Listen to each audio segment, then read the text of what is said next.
Assalamualaikum warahmatullahi wabarakatuh. Terima kasih sudah stay tune di channel kita. Masih di perpustakaan pribadi koleksi dari Mas Erwin. Jadi kita ini di tengah-tengah perpustakaan. Jadi kalau saat ini tidak hanya dengan Mas Erwin. Tadi kita ada kedatangan tamu Mas Erwin. Kebetulan ini spesial tamunya. Dia lagi membuat semacam proposal rancangan riset untuk disertasi. Jadi untuk S3 ya, riset disertasi pengajuan beasiswa. Jadi kebetulan dia fokus di manuskrip ya, atau naskah kuno. Di belakang kita ini ada koleksi lontar dari berbagai wilayah di Nusantara ya, dari Lombok, kemudian dari Bali. Nah, contoh ini adalah ada lagi yang dari Jawa Madura. Dari Jawa Madura.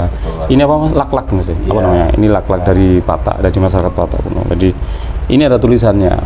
Tapi biasanya dibacakan naskah Indung. Naskah Indung ya.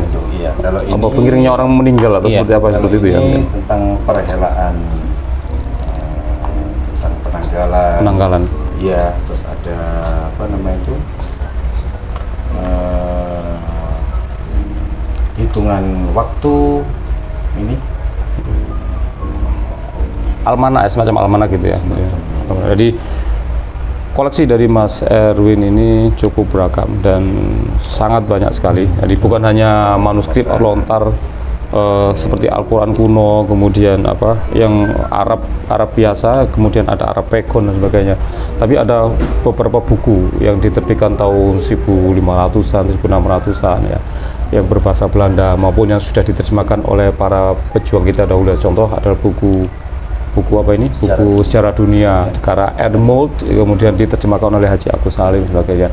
Ada banyak koleksinya. Artinya tidak hanya sekedar koleksi ya, tapi selain itu juga ada surat kabar kuno. Ya, surat kabar kuno kita yang tertua Gus, malah tahun 1600-an. 1600-an. Itu tertua. Sedangkan kalau itu kan terbitan dari Italia kalau nggak salah ya.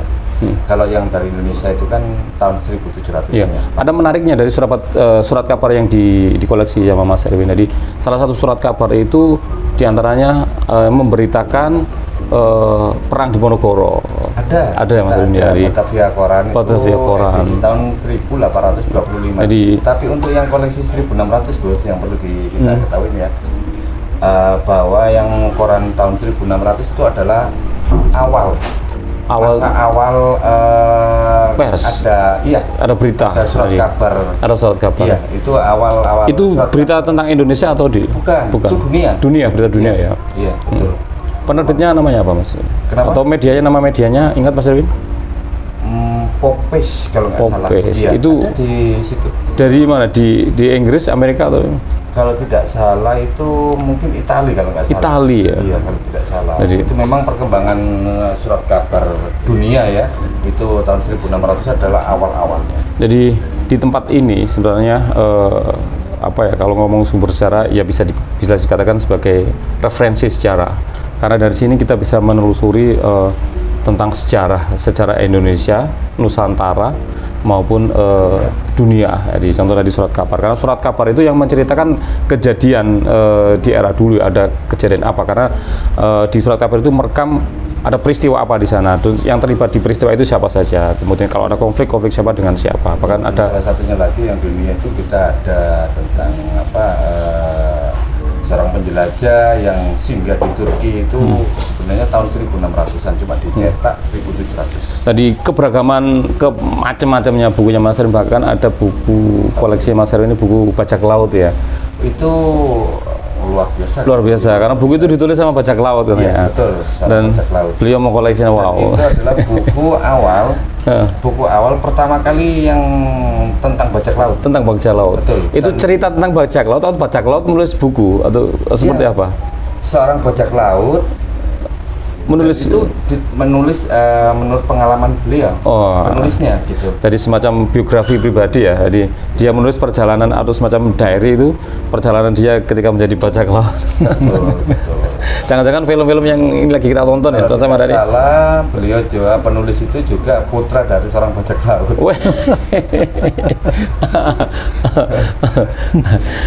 Selain Mas Erwin, kita akan ngomong banyak sama Mas Lutfi. Ini Mas Lutfi ya, beliau yang punya project ya. Kita doakan semoga apa yang menjadi apa yang mau digagas sama beliau menjadi proposal untuk pengajuan beasiswa ya. Karena proses di luar negeri kalau mengajukan mengajukan beasiswa untuk S3 atau doktor itu harus membuat proposal ya, rancangan untuk disertasinya. Kalau memang fix disertasinya dan sangat top, baru sang profesor akan meng-ACC. Betul. Mas Lutfi bisa cerita, mau kemana ini rencananya Mas Lutfi? Ya, saya rencananya kan mau ke Rusia. Rusia. Kemarin kita sempat ngobrol dengan PJNU Istimewa Rusia. Kita sudah kontak juga memberitahukan tentang peluang-peluang beasiswa di Rusia. Salah satunya adalah beasiswa pemerintah Rusia, yang dibuka kemarin tanggal 20 Oktober. Kita juga sudah membuat akun. Nah, ini proses untuk penyelesaian administrasi. Salah satu administrasinya adalah membuat rancangan riset disertasi. Nah, untuk kesempatan kali ini saya sangat berminat di jurusan filologi. Kebetulan saya kenal dengan masternya suhunya. Langsung dia mampir ke sini. Dan alhamdulillah beliau mempersilahkan siapapun untuk sowan ke dalamnya mengkaji apa yang beliau punya. Salah satunya manuskrip maupun lontar. Jadi di perpustakaannya Mas Erwin ini jadi terbuka untuk umum. Jadi siapapun para akademisi terutama ya atau siapapun yang ingin riset ya sangat terbuka. Tinggal komunikasi sama Mas Erwin, ini tempatnya. Bahkan penginapan Mas Erwin menyediakan buku koleksi atau manuskrip atau naskah. Kalau tidak hanya di ruangan ini ya, di hampir serumah ini ya. Betul. Itu mau riset soal berita ada yang sampai tahun 1600-an, mau manuskrip sangat ada sekali. Kebetulan Mas Erwin ini bicara rencana manuskrip yang seperti apa, yang Al-Quran atau seperti apa? Ya, kita sudah berdiskusi dengan beliau. Beliau memberikan saran ada 3 yang nanti coba akan saya usulkan ke profesor yang di sana. Yang pertama itu tentang tadi naskah Indung ya, dari Batak, itu tentang Batak, naskah Indung. Kemudian yang ini juga Batak Mas Yun ya. Iya, betul. Tentang Almanak ini. Lalu nanti kita akan mencoba eksplor yang lontar ini ya. Dan terakhir adalah manuskrip. Kita masih ada diskusi entah nanti yang tentang Al-Quran atau tentang salah satu buku yang misalnya tentang kesultanan kita. Seperti itu. Ini menarik ya. Ini ada di Batak. Ini cerita tentang Batak tempo dulu yang sudah menjadi, yang sampai saat ini menjadi tradisi ya. Artinya ini sebenarnya sejarah histori. Jadi bagaimana peradaban kita itu bergerak dari dulu sampai sekarang. Dan ini juga cerita tentang bagaimana leluhur kita itu sangat menghargai ilmu ya. Leluhur kita juga sangat degan dengan ilmu. Jadi seperti ini. Ini bahasa apa ya, saya kurang tahu persis, tapi ini bahasa Batak mungkin ya. Yang pasti kalau menurut saya ini simbol, menurut Mas Erwin simbol, tapi menurut Mas Erwin ini aksara sebenarnya. Kita ngertinya aksara itu ada aksara Arab sama abjad biasa Latin itu, sama aksara Jawa ya. Ada aksara Sanskerta. Ternyata ada lagi dari saudara kita yang Batak itu ada aksara juga. Kita belum tahu ya. Apakah yang mana? Apakah sama seperti kayak huruf Cina atau huruf, kalau mungkin lebih modelnya seperti ini ya, kayak huruf Korea ya, Korea atau Cina ya. Seperti jadi Korea gitu. Satu guratan itu mewakili satu kata ya, seperti itu. Soalnya biasanya yang kita miliki itu aksara Batak Simalungun. Batak Simalungun. Kan ada Batak Toba. Saya memikirkan bagaimana cara Mas Erwin mendapatkan ini ya. Berburu ini berburu di mana? Apakah di tengah kota atau di pedalaman? Kalau pedalaman, wah, maut ini. Sepertinya itu kita dapatkan kita kan ada orang di Sumatera ya, tapi ya udah nggak pernah. Itu katanya dia dapat di pedalaman dekat Danau Toba. Dekat Pegunungan Danau Toba, pedalaman. Oh, saya main kalau masuk pedalaman. Iya. Wah. Bisa berhari masuk sana, atau mungkin nggak ada lampu. Termasuk laklaknya. Ini dari sayang tulisannya agak kabur karena udah sangat tua banget. Ini namanya laklak. Iya, betul. Ada gambar apa? Itu cicak atau buaya itu gambarnya? Atau cicak ini. Semua laklak ada gambar gitu ya, ada gambar reptilnya ya. Ini karena udah saking tuanya nggak terlihat. Oh iya, itu ya. Bersihkan dulu. Iya. Jadi hal seperti ini butuh perhatian khusus, butuh fokus tertentu. Jadi Mas Erwin ini memang sudah spesialis ya atau sudah profesional di hal seperti ini. Jadi bagaimana caranya naskah ini bisa bertahan lama, karena contoh lontar ini kan dari kayu ya, atau berbahan kayu. Itu juga rentan dengan kerapuan terkait sama usia. Di samping itu juga serangga, faktor serangga atau yang dikenal dengan rayap sebagainya. Jadi beliau merawat, mempertahankan ini bagaimana cara bisa bertahan sampai nggak tahu sampai kapan. Semoga aja bisa sampai lama ya, sampai titik mengarah penghabisan ya. Kalau bisa ini juga masih bisa diteruskan sama generasinya Mas Erwin sampai ke sana. Apalagi bisa disampaikan Mas Lutfi? Ya, yang rencana tahun ini atau tahun 2023 nanti Mas Lutfi? pengajuannya tahun ini. Tahun ini. Kalau misalkan kita lancar dan diterima, kita kuliah di akhir tahun 2023 Di Rusia, di kampus mana di Mas? Saint Petersburg Saint Petersburg University. Jadi kan sudah kontak juga dengan teman yang ada di Iya. sana juga. Jadi kayaknya sekarang ini ya, untuk pendidikan di dunia global ini dipermudah ya. Jadi Iya. mau kuliah kemana dan harus bagaimana itu sangat dipermudah dengan kecanggihan teknologi itu. Informasi bisa nyampe kemanapun ya. Begitu ada kabar di sana dibuka beasiswa seperti ini untuk orang Indonesia langsung aja. Tapi yang paling penting sebenarnya narasumber ya. Karena di tempatnya Mas Erwin ini full ya, saya bilang tadi. Kalau mau ngomong naskah kuno wis ada, tinggal ngomong sama Mas Erwin. Mau riset soal apa misalkan, ini adalah contoh naskah Panji Mas. Panji. Betul. Naskah ini lagi tren, lagi booming kayaknya, lagi banyak dibahas ya, bahkan di UNESCO, di internasional ini lagi dikupas ya sebagai warisan, sebagai apa ini? Warisan ingatan dunia. Artinya ini perlindungannya dari UNESCO. Tapi apakah naskah ini dilindungi sama UNESCO? Ada Ini aja beberapa naskah kita itu yang sudah diakui sama UNESCO. Salah satunya lontar kitab Sutasoma. Ada, terus saya juga punya Babat Diponegoro, naskah manusia Babat Diponegoro. Mas Erwin ini diakui oleh UNESCO sebagai warisan ingatan. Jadi ternyata dari manuskrip naskah yang dikoleksi Mas Erwin apresiasi cukup bagus ya dari UNESCO atau di internasional. Bahkan beliau ini juga tidak jarang ya Pak diminta untuk pameran ya, unjuk gigi di luar negeri ya. Contoh saat ini ya ada di mana, di Brunei ya, atau lagi salah satu koleksi beliau ngomong buku antropologi ya mungkin, atau buku ya, sejak tahun 2016 kita pernah diundang untuk mengisi pameran tunggal di negara Brunei Darussalam ya. Betul. Dan itu mungkin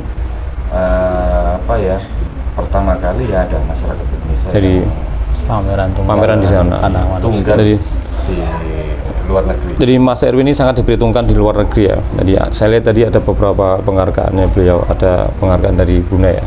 Iya, di salah satu negara itu juga nyimpan negara itu cuma menyimpan satu lontar. Satu lontar. Iya, dan satu lontar itu judulnya tentang cerita Nabi Yusuf. Oh, sedangkan kita punya lontarnya Nabi Yusuf ya, cerita Nabi Yusuf itu sekitar ada 3 kalau nggak 4, termasuk yang keropak. Ini cerita yang paling menarik Nabi Yusuf itu ya. Kayaknya sepertinya waktu yang zamannya waktu sepertinya itu. Cerita itu tidak lekang oleh zaman ya. Betul. Nabi Yusuf ya, orang yang ganteng, idola. Bukan, cerita itu kalau menurut saya seperti cerita Panji juga. Di mana-mana ada kan, di tiap negara itu pasti ada manuskrip cerita Nabi Yusuf. Cerita Nabi Yusuf ya. Seperti naskah Panji. Naskah Panji ini ya. Betul. Sejak waktu zamannya ya.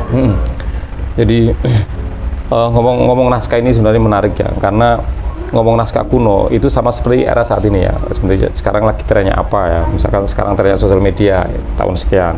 Dari dulu seperti naskah Panji, mungkin era dulu ya. Naskah Panji itu sangat populer di era itu ya. Dan cerita yang paling menarik waktu itu untuk disampaikan atau dikakas, dituangkan dalam sebuah buku lah, kita nyebutnya buku ya. Atau dulu kita dikatakan kitab atau manuskrip, itu adalah cerita soal Nabi Yusuf mungkin. Ada lagi cerita juga itu tentang Serat Menak sepertinya juga gitu, sama mengalami sama. Jadi sangat, kalau zaman sekarang mungkin viral. Di mana-mana mesti selalu. Jadi tempat ini sangat menarik sebenarnya buat siapapun sebenarnya, bukan hanya untuk para akademisi ya, tapi anak muda yang ingin seperti apa sih trending zaman dulu ya, bisa kita telusuri. Oh gini, ya. Peradaban mulai zaman dahulu. Iya, dari sini kita bisa menemukan hikmah banyak, di ilmu banyak. Ada yang mengatakan bahwa rumah saya ini seperti lorong waktu. Ini mau kemana? Mau ke Amerika bisa, mau ke ke Arab zaman dulu, mau ke Mesir zaman dulu bisa, mau ke Toga era dulu bisa, ya ke Bali era dulu bisa, ya ke mau Surabaya era dulu, tinggal buka salah satu naskah yang ada di sini. Bahkan mungkin ke seperti apa sih umat Islam dulu ya di era Wali Songo. Di Mas Erwin ini ada beberapa manuskrip kuno ya seperti Al-Qur'an dan beberapa kitab itu yang ditulis tangan itu. Kita kan bisa tahu bahwasanya ulama-ulama dulu seberapa serius sih mereka ketika ngomong masalah dakwah. Itu bisa dilihat dari manuskripnya ya. Betul. Jadi contoh Al-Qur'an itu saya sudah lihat sendiri, saksikan itu. Jadi covernya Al-Quran dibuat sekuat mungkin dari kulit ya, kemudian dipres sebegitu bagus indahnya sehingga ketika dibungkus sang Al-Quran itu sepertinya melindungi dari isinya, isi dari kertas itu tidak seperti yang saat ini ya. Yang dari kertas itu gampang sobek sampai 1 bulan sudah hancur ya, bahkan di dalamnya sudah memet katanya seperti itu. Tapi orang dulu sangat memperhitungkan kelanggengan dari sebuah ini ya manuskrip atau naskah itu, sehingga kertasnya harus dipilih yang berkualitas bagus, kemudian tintanya juga seperti itu. Nek jare wong Jawa gak mblopor ya. Tadi sampai ada salah satu naskah manuskrip seperti Al-Qur'an itu dia menggunakan tinta emas. Harapannya memang menarik ya untuk duduk. Ini sebenarnya sebuah ilmu juga ya. Bagaimana ketika saya bayangin, oh iya Al-Qur'an ya kayaknya perlu ya ditulis seperti itu ya, tidak dikasih ornamen gambar-gambar tadi. Begitu ada gambar emas orang kan lebih mendekat ya, lebih mencintai Al-Qur'an. Oh iya, sehingga orang kan lebih banyak duduk diam di depan Al-Qur'an ya. Pertama ngeliat ornamennya, kemudian setelah itu pasti akan membaca isi. Menarik sebenarnya. Pinginnya sih kita kupas semuanya sebenarnya, tapi kayaknya nggak cukup waktu ya. Tapi saya tertarik dengan Mas Lutfi ini. Kok bisa ke Mas Erwin jujukannya? Kok nggak ke perpustakaan atau ke museum atau ke yang lain, Lutfi? Ya, atau cuma adanya di sini? Setahu saya kok paling lengkap di sini. Aneh ya, aneh. Buat saya itu aneh. Harusnya di museum itu lebih lengkap ya, lebih dahsyat. Koleksinya lebih banyak, lebih variatif. Bahkan di museum itu, contoh misalkan nggak tahu ya di museum di Surabaya atau mungkin di Indonesia, harusnya di setiap daerah atau di setiap kerajaan itu tercover semua ya naskah-naskahnya. Di peninggalan-peninggalan tercover semua. Ketika ngomong masalah Majapahit ya Mas Erwin pasti ada harusnya. Bahkan perkembangan perjalanan Islam di Jawa itu seperti tahu pasti ada. Tapi Mas Lutfi langsung ke sini. Kita juga heran nih. Mas Erwin ini ternyata dahsyat ya, di luar dari sudah melampaui. Kalau saya bilang sudah melampaui. Kalau ngomong muri, harusnya dia sudah dapat rekor muri. Karena perjalanan dia sudah melampaui dari museum, sangat luar biasa. Terus bukan hanya itu saja, tapi dia juga fokus ini menjadikan ini perpustakaan yang menyimpan naskah-naskah kuno atau buku-buku yang berumur. Jadi buku-buku yang baru hampir tidak ada Mas Erwin ya, buku yang baru ada Mas Erwin? Ada mungkin pernah dikasih tahun 2000-an. Oh, karena dikasih ya kan sebagai penghargaan. Tapi buku-buku yang tahun 1900-an awal-awal ya, tahun 1800-an, 700, 600 itu dia lebih banyak. Paling, ya. Memang ya. Paling langka itu tahun 1600-an itu sangat tidak mungkin. Sangat tidak mungkin ya. Tapi mungkin kalau di sini perpustakaan siapa yang nyimpan? Bukan perpustakaan negara pastinya ya ada. Gitu. Individu fokus dan ngerjakan sendiri, biaya sendiri, swadaya. Saya nggak mikir perpustakaan itu ada anggaran ya, bahkan ratusan juta bisa sampai miliaran, mungkin triliunan ya untuk seluruh. Tapi Mas Erwin ini tunggal ya. Jadi dia mulai dari memburu naskah atau manuskrip kuno itu, kemudian membawanya ke tempatnya dia penyimpanan di perpustakaan beliau, kemudian menyimpannya, merawatnya, menjaganya dan sebagainya. Dan beberapa kali kita juga pernah nyumbang ke instansi-instansi negara, termasuk perpustakaan Provinsi Jawa Timur, perpustakaan nasional, Museum Bait Quran Indonesia di bawah Lajnah Pentasian Quran Kementerian Agama RI itu kan. Terus ada lagi kita juga pernah nyumbang ke DPR RI Komisi 9. Terus kita pernah nyumbang juga di Pak Mendikbud waktu itu di jabat Pak Anies Baswedan. Ya banyak lah kita nyumbang. Harusnya ya di saat ini hari ini tanggal 22 Oktober ini adalah Hari Santri, momen yang paling pas sebenarnya. Harusnya Mas Erwin dapat penghargaan di Hari Santri ya, karena beliau ini nanti manuskrip Santri juga banyak sekali di sini. Iya, harusnya penghargaan Mas Erwin. Harusnya Mas Erwin ini dapat predikat santri terkeren ya. Kalau saya boleh bilang Mas Erwin ini merawat jasad, merawat ruh sekaligus jasad. Sekaligus jasadnya manuskrip. Kan kadang kita itu sudah open sama ruhnya saja, tapi jasadnya kita lupakan. Jasadnya kita lupakan. Itu. Kalau Mas Erwin ya dua-duanya. Itu kebiasaan kita. Yang luar biasa itu ya. Iya. Tawasul tok rek. Mau sekak diragati. Monggo main ke sini ke tempat Mas Erwin. Top di sini pokoknya.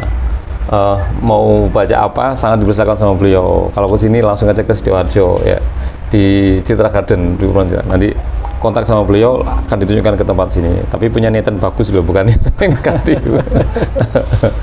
Dan sepertinya koleksi ini akan bergerak terus Mas Erwin ya. Dan terus bergerak. Contoh ini naskah Panji ini ya. Ini populer loh ini. Bahkan di UNESCO menjadi ini ya, menjadi ikon. Jadi perhatiannya UNESCO. Artinya sama dengan ini ya, naskah Bapak Diponegoro. Iya. Bapak Diponegoro itu kan ada 3 versi. Pertama versi yang ditulis oleh Pangeran Diponegoro itu sendiri. Kedua versi yang ditulis oleh siapa itu, musuh bebuyutannya Diponegoro. Dan Belanda atau orang Indonesia sendiri musuh bebuyutannya?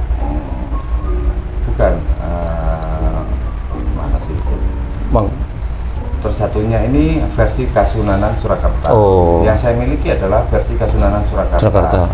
Itu pernah dikaji sama profesor apa ada tulisan. Ada literaturnya ya? Iya, kayaknya pernah dibaca sama salah satu profesor Belanda tahun segitu di zamannya itu.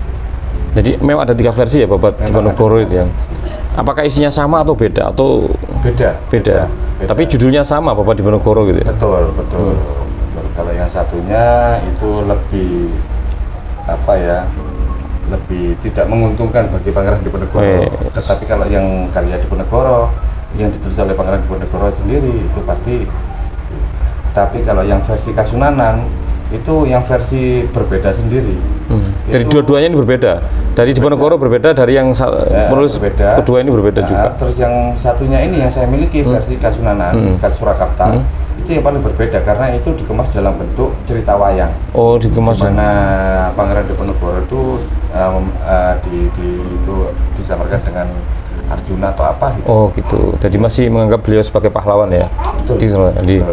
Arjuna itu adalah tokoh dari Pandawa 5 ya, punya senjata panah ya, parasnya ganteng ya, mempesona, kemudian bidikannya jangka panjang jauh, itu Arjuna. Seperti itu ya dulu ya gambarkannya. Ada lagi mau sampaikan Mas Erwin? Oke kawan sobat, terima kasih banyak sudah stay tune di tempat kita, di channel kita, ngobrol bareng dengan kita, dengan saya Mas Erwin sama Mas Lutfi di ruang baca yang spesial, ruang baca manuskrip, ruang baca yang dipenuhi dengan naskah-naskah. Lebih tepat ruang peradaban. Ruang peradaban, ini ruang peradaban. Betul. Karena ini ada jejak-jejak peradaban sekali ya. Kuno ya. Ada koleksi yang dari Mesir Mas Erwin? Ada nggak? Koleksi dari peradaban di Timur Tengah punya nggak Mas Erwin koleksinya? Ada. Apa Mas? Itu apa ya? Mungkin cerita Nabi Yusuf itu tadi. Cerita Nabi Yusuf itu aja ya. Oke kawan, makasih banyak sudah stay tune di channel kita. Jangan lupa tengok Mas Erwin dan juga subscribe di channel kita. Yang paling penting adalah komen. Tinggalkan komen maka akan saya tinggalkan jejak. Jejaknya jejak peradaban. Kalau ingin mendapatkan info tentang kontak person Mas Erwin, tinggalkan komen, nanti akan saya hubungi. Terima kasih banyak. Assalamualaikum warahmatullahi wabarakatuh.